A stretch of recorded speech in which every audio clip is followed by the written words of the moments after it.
How do titans of the automotive industry react when new companies enter their market with a strategic advantage? Well, this was true in a situation in post-war United States in the 1950s and 60s, when the foreign car market started to bring Volkswagen, Toyota, Honda, and Nissan cars to the United States for the first time. By 1968, Ford had already lost 4% of their market share to these companies. They had already been struggling to catch up to General Motors, who had been outselling them for decades. The president of Ford, Lee Iacocca, decided that the best way to claw back that market share was to produce a car that directly competed with the likes of Volkswagen Beetle, Toyota Crown, and the Datsun 510. Each of these cars weighed around 2,000 pounds and cost no more than $2,000. Those numbers stuck in Lee Iacocca's mind and became his mantra for their newest car, the Ford Pinto. This car would meet those numbers. What's more is that they would be ready for the 1971 production year. This means that their normal production time would be cut in half, down to just over a 2-year period. Any further delay meant more market share losses. So Ford went about creating the Pinto. They ruthlessly stripped extra features. Features were compromised because they meant cost. But what wasn't compromised was Iacocca's vision.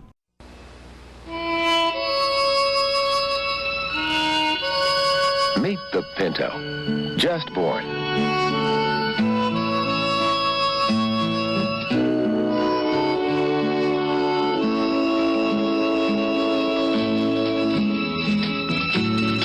Pinto, the new little carefree car from Ford.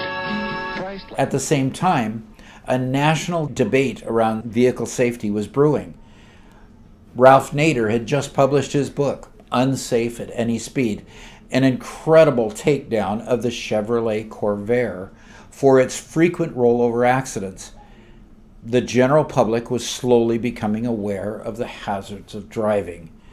The government was reacting to this public outcry by forming the National Highway Traffic Safety Administration, or NHTSA. Well, see my other video on acronym hell, because I don't think I'm going to keep repeating that one. This was formed in 1971.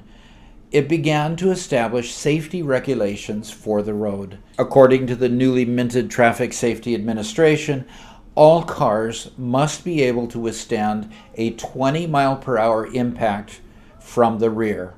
Their standards were to go into effect in 1972. In 1973, the standard would be raised to 30 miles per hour.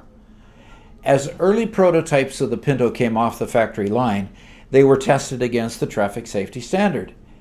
They failed in a spectacular fashion. As was common for subcompact cars of the day, the fuel tank was placed in the back of the vehicle. But with little structural integrity around the trunk, this placed the gas tank right in the crush zone for a crash. Various solutions were proposed.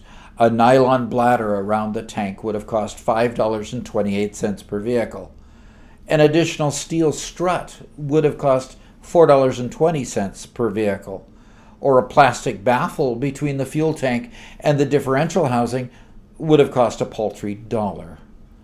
But none of these helped fulfill Iacocca's vision, so none of these were added to the car. They added weight and cost that wouldn't sell the car. As Iacocca famously said, safety doesn't sell. The Pinto arrived on the market to wild fanfare. For those of you too young to recall, the Ford Mustang had arrived on the market in 1964 and made Iacocca famous. More Mustangs were sold in its first year of production than any car in history at that point. The Pinto was marketed as a smaller, leaner Mustang. It sold over 350,000 units in the first year. Quickly, reports of leaks, injuries, and deaths began to roll in, but Ford's recall coordinator office found no actionable issues. They had as far as they were concerned, met the requirements by the Traffic Safety Administration. In fact, Ford was instrumental in ensuring that the Traffic Safety Administration didn't increase their regulations concerning rear-end collisions. In a report titled Fatalities Associated with Crash-Induced Fuel Leakage and Fires, Ford observed that the total cost to reduce fire risks in American vehicles would total $137 million. However, they argued, the benefits of compliance were estimated at just under $50 million. To put that a little more bluntly, Ford declared that the human cost of these deaths just wasn't worth it. Despite estimating that 180 people would be burnt to death every year, it wasn't worth paying just $11 more per vehicle. While Ford was busy writing reports to delay the Traffic Safety Administration regulations, the Ford Pinto was racking up real human cost. One example was Mrs. Lily Gray, who purchased one of the first Ford Pintos in November of 1971.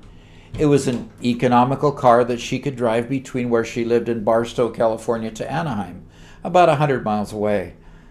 From the first day, the car was trouble, being serviced many times in the first 6 months.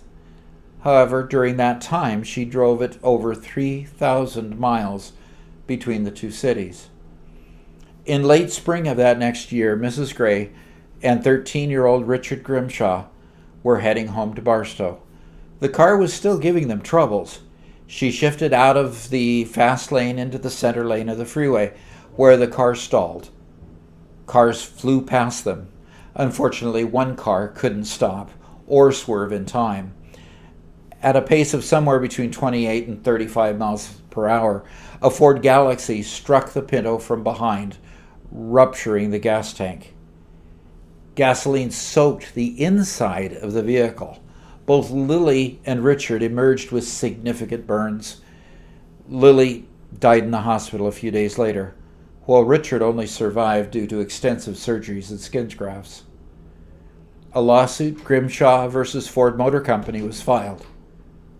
And in 1981, Ford was fined the largest amount any American auto manufacturer had ever been fined. Central to that case was Ford's cost-benefit paper, which discounted the lives and pain of these individuals. 1980 was the last year the Ford Pinto was produced. How did this happen? Lee Iacocca was the driving force between a lot of Ford's success, and the company still operates today with a huge market share. How did he make this kind of mistake? You know, goals are incredible tools at focusing our efforts. What did Lee Iacocca want? He wanted to create an inexpensive small car that would appeal to singles and small families. A car to drive to work or to pick up groceries. There was obviously demand for these kind of vehicles given the success of the VW Beetle and others. But when Iacocca simplified that goal to this strict $2,000 and 2,000-pound goal, it lost sight of the true reason why it was being built. They sacrificed safety and reliability and the Ford name to hit that goal. We've learned in the past about how to set SMART goals. Our goals must be specific, measurable, achievable, relevant, and timely. The Pinto hit it perfectly. Specific, $2,000 and 2,000 pounds. Measurable, well, absolutely. Achievable, it was done by other companies, so it should be able to be done by Ford. Relevant, the Ford was losing market share without a car in this slice of the market. Timely, with looming regulation, hitting the market in 1971 before the 72 standards was essential. But those goals must be in line with the true objective: provide an affordable, reliable, and safe small car. Iacocca had the affordable part, but without reliability and safety, totally missed the mark. The truth is that Iacocca was wrong. Safety does sell. A new father worries about leaving his family when he goes to work. And a mother worries that a seatbelt will keep her child safe in the case of an accident. By listening to the public, Ford could have made a better car that outsold even the Mustang. Thanks for watching Pharos Leadership. See you next time. If you enjoyed the content that you saw today and would like to help me grow the channel, hover your mouse over my picture to the left and click on subscribe. There are also other videos showing on the screen that you might enjoy.